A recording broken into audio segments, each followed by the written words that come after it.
আছে যে আল্লাহ রসুলের দুরূদ শরীফ পড়ার সময় আমরা লাফতে দাঁড়ায় যাই। তাদেরকে জিজ্ঞাস তোমরা লাফতে দাঁড়াও কেন? মহব্বত কিরকম করে দাঁড়াও কেন? বলে আল্লাহ রসুল হাজির হয়ে গেছে। এই আকীদা পোষণ করে যদি কেউ মহব্বতের সাথে দাঁড়ায় যায় তো সেটা বেদাত। সেটা কি বেদাত? আল্লাহ রসুল এইরকম দুরূদ শরীফ পড়তে বলেন নাই যে দুরূদ শরীফ শুনলাম আর লাফতে দাঁড়ায় গেলাম। হ্যাঁ, যদি কেউ কারো যদি আল্লাহ রসুলের মহাব্বত ইশকের কারণে যদি দাঁড়ায় যায় সেটা ভিন্ন জিনিস। যেমন কোথাও খেলা হচ্ছে, একদল জিতে গেছে, মাঠের ভিতরে অনেক লোক কি করে লাফতে দাঁড়ায় যায়, আবার কিছু লোক বসেও থাকে। তো যেই লোক দাঁড়ায় গেল সে খেলার তার ভিতরে যে আবেগ সৃষ্টি হয়েছে, আর যে দাঁড়ায় না তার ভিতরে আবেগ কিন্তু একরকম হয়নি। ঠিক তদ্রূপভাবে জনাবে রাসূলুল্লাহ সাল্লাল্লাহু আলাইহি ওয়াসাল্লাম মহাব্বত তার দিলের ভিতরে এমন জমছে যে আল্লাহ রসুলের এরকম ভাবে ইশক আর মহাব্বত তার দিলে এমন হওয়ার কারণে সে দাঁড়াইছে, এইটার বিষয়টা আলাদা। আর যদি কেউ মনে করে যে আল্লাহ রসুল হাজির হয়ে গেছেন তাহলেই সেইটা বেদাত হয়ে যাবে, কারণ আল্লাহ রসুল দুরূদ শরীফ পড়লে হাজির হন বিষয়টা এরকম না। বরং আমরা যে দুরূদ পড়ি এইটা আল্লাহ রসুল সাল্লাল্লাহু আলাইহি ওয়াসাল্লামের কাছে পৌঁছানোর জন্য ফেরেশতা নাজিল করা আছে, সেই ফেরেশতারা পৌঁছে দেয়। দুরূদের বড় ফজিলাত, বড় ফজিলাত, দুরূদে অনেক ফজিলাত আছে। আর এরকম ভাবে আল্লাহ রসুল বললেন যেই সন্তানরা পিতামাতার অবাধ্য তারাও ধ্বংস হয়ে যায়। আজকের সমাজে দেখা যায় বাবা মার কথা অধিকাংশই সন্তানরা শোনে না। অধিকাংশ সন্তানরা কি করে না, শোনে না। এই না শোনার কারণে সে ধ্বংস হয়ে যাবে। কিন্তু যদি পিতা মাতার কথা যদি শুনতো তাহলে সেই লোক দামি হয়ে যেত, দুনিয়ায় দামি আখিরাতেও দামি। বায়েজিদ বুস্তামি রহমতুল্লাহ আলাইহি যখন শিশু ছিল তখন বায়েজিদ বুস্তামি রহমতুল্লাহ আলাইহি কাছে তার মা পানি চাইছে, পানি চাইছে। চাওয়ার পরে বায়েজিদ বুস্তামি রহমতুল্লাহ ঘরে যেয়ে দেখলেন যে কলসে পানি নাই। উনি কলসটা নিয়ে যে পানি আনার জন্য বাহিরে চলে গেলেন। বাহিরে যে এরপরে পানি নিয়ে আসছে, আসার পর দেখে মা ঘুমায়ে পড়ছে। মা কি করছে? ঘুমায়ে পড়ছে। বায়েজিদ রহমতুল্লাহ আলাইহি পানির গ্লাসটা নিয়ে এরকম ভাবে দাঁড়ায় রয়েছে, মার মাথার কাছে দাঁড়ায় রয়েছে। হ্যাঁ, দাঁড়ায় রয়েছে। এরকম ভাবে যখন শবে সাদেকের সময় হয়েছে, আজানের সময় হয়ে শবে সাদেকের সময় শেষ সময় প্রায় শবে সাদেক, ওই সময় বায়েজিদ বুস্তামি রহমতুল্লাহ মার ঘুম ভেঙে গেছে। দেখে যে তার সন্তান গ্লাস নিয়ে দাঁড়িয়ে আছে। বায়েজিদ বুস্তামি রহমতুল্লাহ আলাইহি কে তখন তার সন্তানকে জিজ্ঞাসা করতে, তার মা জিজ্ঞাসা করতে, বাবা তুমি পানির গ্লাস নিয়ে দাঁড়িয়ে আছো, আমাকে তো ডাকলেই পারতা।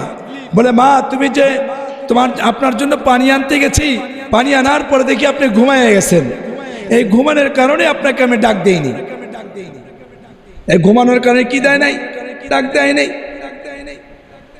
আল্লাহর কাছে বায়েজিদ বুস্তামি রহমতুল্লাহ আলাইহি দোয়া করলেন, হে আল্লাহ আমার এই সন্তানকে এরকম ভাবে দুনিয়া এবং আখিরাতের বাদশা বানায় দাও। বায়েজিদ বুস্তামি রহমতুল্লাহ আলাইহিকে আল্লাহ রাব্বুল আলামিন তার মায়ের দোয়ার কারণে এরকম ভাবে দুনিয়ার বাদশা বানাইছেন, আখিরাতের বাদশা বানাই দিয়েছেন। কিন্তু আজ আমাদের সমাজে অনেক এরকম লোক আছে যারা এরকম ভাবে বিবাহ শাদী আগ পর্যন্ত মা বাবার কথা শুনে, যেই বিবাহ শাদী করে আর মার বাবার কথা শুনে না, মার কথাও শুনে না, বাবার কথাও শুনে না। তখন বউতে যা বলে তাই সে মানে। তখন শ্বশুর আর শাশুড়ি সেই মা বাবা হয়ে যায়, আর আপন মা বাবাই সে পর হয়ে যায়। সমাজে এরকম অবস্থা দেখা যায়। আর যেই সমাজে এই অবস্থা হয় আর তার থেকে যেই সন্তান জন্মগ্রহণ করবে তারাও কি হবে, তাদের বাবা মার প্রতি ওই রকমই আচরণ করবে। কি করবে কি করবে না? জনাবে রাসূলুল্লাহ সাল্লাল্লাহু আলাইহি সাল্লাম একবার এক কবরের পাশ দিয়ে যাইতেছে, যাওয়ার পরে দেখে কবরে আযাব হইতেছে। আল্লাহ রাসূল সাল্লাল্লাহু আলাইহি সাল্লাম দোয়া করলেন, কবরে আযাব মাফ হয় না। সাহাবা আসমান দিয়ে দোয়া করলেন, তাও মাফ হয় না। কারণ আল্লাহর নবীরা যদি কোন গুনাহগারের জন্য দোয়া করে আল্লাহ পাক সেই গুনাহগারের দোয়া, আল্লাহ পাক সেই নবীর দোয়া কবুল করে গুনাহগারের আযাব আর গজবকে উঠায় নেন। কিন্তু আল্লাহ রাসূল সাল্লাল্লাহু আলাইহি ওয়াসাল্লাম দোয়া করার পরও দোয়া কবুল হয় না। কিন্তু যারা এরকম মনে করে যে দুরূদ শরীফ পড়তেছে আল্লাহ রাসূল হাজির হয়ে গেছে, এইটা সম্পূর্ণ কি ভুল আকীদা, ভুল ধারণা। জনাবে রাসূলুল্লাহ সাল্লাল্লাহু আলাইহি ওয়াসাল্লাম বললেন, এই কবরবাসীর কোনো আপনজন এই কোথাও আছে কিনা? লোকজন সংবাদে বের হয়ে গেল। এরপরে জনাবে রাসূলুল্লাহ সাল্লাল্লাহু আলাইহি ওয়াসাল্লাম কথা মতো এরকম যখন খোঁজ খবর নেওয়ার পরে দেখা গেল ওই কবরবাসীর মা এখনো কি আছে, জীবিত আছে। তো বলল যে তোমার সন্তানের কবরে খুব আযাব হইতেছে। এই আযাবের কথা শুনে তার মা হাসতেছিলেন, খুশি হয়েছে। কি আজীব যে সন্তানের আযাব হয় আর এই আযাবের কারণে মা এরকম হাসতেছে, খুব বিরল কি ঘটনা কিনা। জনাব রাসূলুল্লাহ সাল্লাল্লাহু আলাইহি ওয়াসাল্লাম আল্লাহ পাকের কাছে দোয়া করলেন, হে আল্লাহ আপনি এই মাকে, তার এই মাকে এরকম ভাবে কবরে যে আযাব হচ্ছে এটা দেখার তৌফিক দিয়ে দেন, এ পর্দা সরিয়ে দেন। জনাব রাসূলুল্লাহ সাল্লাল্লাহু আলাইহি ওয়াসাল্লাম দোয়া আল্লাহ কবুল করলেন। যখন তার মা দেখলো যে সন্তানের আযাব, কবরে বড়ই আযাব হচ্ছে, এই দেখার পরে সন্তান মা চিৎকার মেরে উঠলেন, হে আল্লাহ রাসূল আপনি আল্লাহ পাকের কাছে বলেন যে আমার সন্তানের আযাব আল্লাহ যেন হটাইয়ে দেন। আল্লাহ পাক এই মার দোয়ার কারণে সন্তানের আযাব হটাইয়ে দিয়েছে। আফসোস আজকে আমরা অনেকে মা বাবার কথাও শুনি না। মা যদি বলে ডাইনে যাও আমরা বামে যাই, মা যদি বলে এরকম ভাবে ভালো কাজ করে আমরা খারাপ কাজ করি।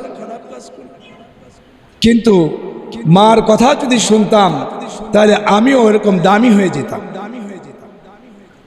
আমি এরকম ভাবে বাইজিদ বুস্তামির মতো এরকম ভাবে তাদের কাতারে, এরকম দামি কাতারে আমি অংশগ্রহণ করতে পারতাম। এক আফ্রিকান এক বালক ছিল, সেই বালক এরকম ভাবে এতটাই তুষ্ট ছিল যে তার মা সবসময় বলতেন যে আল্লাহ আমার সন্তানকে কাবা শরীফের ইমাম বানাইয়ে দিন। কি বলতেন? কাবা শরীফের ইমাম বানাইয়ে দেন। এরকম দোয়া করতে করতে দেখা যায় যে এরকম ভাবে আফ্রিকান একজন কালো মানুষ, সে কাবা শরীফের ইমাম আল্লাহ তাকে বানাইয়ে দিয়েছে। কিসের কারণে? মার দোয়ার কারণে, মার দোয়ার কারণে। এরকম ভাবে আল্লাহ রাব্বুল আলামিন এরকম ভাবে বান্দাকে দামি বানানোর জন্য, বান্দাকে আল্লাহ পাকের খাস বান্দায় পরিণত করার জন্য এরকম কিছু জিনিস দিয়ে রাখছেন। সেই জিনিসগুলা কি? আমি যদি মা আর বাবাকে যদি খেদমত করতে পারি তাহলে আমিও দামি হয়ে যাব। এজন্য আল্লাহ রাব্বুল আলামিন ঘোষণা করেন, তোমার মা এবং বাবা বৃদ্ধ অবস্থায় যদি একজন অথবা দুইজন অথবা একজনকে পাও, খবরদার উহ শব্দ করিও না। ও শব্দ কি? যেমন এক পিতা তার এক সন্তানকে বলতেছে, বাবা ওইটা কি? তার সন্তান বলতেছে, বাবা ওইটা পাখি। বাবা এখন বুড়ো হয়ে গেছে আর সন্তান কি জোয়ান? জোয়ান সন্তানকে জিজ্ঞাসা করতেছে ওইটা কি? বলে পাখি। আবার জিজ্ঞাসা করছে, বলে কি? পাখি। আবার জিজ্ঞাসা করছে, তখন তৃতীয়বার রেগে বলতে, তুমি চোখে দেখো না ওইটা পাখি? সন্তান বলতেছে, আমি তোমাকে পরীক্ষা করার জন্যই ওই কথাটা জিজ্ঞাসা, ওটা যে পাখি এটা আমিও দেখছি, কিন্তু তুমি যখন শিশু ছিলে, বালক ছিলে, তখন আমাকে জিজ্ঞাসা করছিলেন যে এরকম ওইটা কি পাখি, এরকম একবার নয় শতবার জিজ্ঞাসা করছিলে। আমি তার বারবারই উত্তর দিয়েছিলাম, বাবা ওইটা পাখি। আজকে ওইটা দেখে আমার স্মরণ হয়ে গেল, তোমার ছোটবেলার কথাটা আমার স্মরণ হয়ে গেল, তাই তোমাকে পরীক্ষা করলাম। কিন্তু আজকে এরকম ভাবে আমরা, বাবা মা যদি বুড়া হয়ে যায়, আমরা তখন ওইটাকে বালাই মনে করি, আপদ মনে করি। কিন্তু বাবা মা যদি বুড়া হয়ে যায়, আর ওই ঘরে দাদি যদি বুড়া থাকে, দাদাও যদি বুড়া থাকে, আল্লাহ রাব্বুল আলামিন এই বৃদ্ধ মানুষটার ঘরে থাকার কারণে আল্লাহ রাব্বুল আলামিন ওই ঘরের ভিতরে এরকম ভাবে আল্লাহর নিয়ামত, আল্লাহ পাকের খাজানা নাজিল করতে থাকেন, আল্লাহ বরকত নাজিল করতে থাকেন। হ্যাঁ, বরকত নাজিল করতে থাকেন। যেই ঘরের ভিতরে বৃদ্ধ বাবা মা থাকে, ওই ঘরের ভিতরে আল্লাহ আযাব উঠায় নেন, আল্লাহ পাকের গজব উঠায় নেন। কিন্তু আমরা বৃদ্ধ বাবা মা যদি ঘরে থাকে, আমরা অস্থির হয়ে যাই। আজকে এরকম ভাবে পাশ্চাত্য সভ্যতা, যেই সভ্যতা বৃদ্ধ বাবা মাকে বৃদ্ধাশ্রমে ফেলে দিয়ে আসে, আর এটা একমাত্রই কারণ যে আজকে ইসলাম থেকে দূরে থাকার কারণে, এরকম ঈমান থেকে দূরে থাকার কারণে, কোরআন থেকে দূরে থাকার কারণে, আজকে পাশ্চাত্য সভ্যতা আমাদের সমাজে ঢোকার কারণে আজকে শরীফ শরীফা গল্প আমাদের বই পাঠ্যপুস্তকে পড়ানো হচ্ছে। আজকে ট্রান্সজেন্ডারের নামে আমাদেরকে অসভ্য জাতিতে পরিণত করার এক অশুভ পরিণতি শুরু করেছে। শুধু কি তাই, বাচ্চাদের লিঙ্গান্তরের বিষয়টি সে ক্লাস 7-এর ছাত্রকে শেখানো হচ্ছে। সুতরাং এটা গ্রামগঞ্জে একটা প্রবাদ আছে, ছেলে তার মাকে বলতেছে, মা আমার যখন টয়লেট চাপে তুমি আমাকে ডাক দিয়ে দিও, টয়লেট চাপলে কি আমাকে একটু স্মরণ করাই দিও। মা তার সন্তানকে উত্তর দিয়েছে, বাবা যখন তোমার টয়লেট চাপবে তুমি নিজেই স্মরণ হয়ে যাবে। তাহলে আজকে ট্রান্সজেন্ডারের নামে, লিঙ্গ পরিবর্তনের নামে এটা শেখানোর দরকার নেই। যখন বাচ্চা পূর্ণবয়স্ক হবে তখনই সে শিখে যাবে। আলু ভর্তা শেখানোর দরকার নেই। সুতরাং এখানে শেখানো হোক বাবা মাকে কিভাবে শ্রদ্ধা করা লাগে, সেরকম ভাবে উস্তাদকে কিভাবে সম্মান করা লাগে, এটা শেখানো হোক। কিন্তু আজকে সেটা শেখানো হয় না। আজকে শেখানো হয় এরকম আগডুম বাগডুম, এগুলি শেখানো হয়।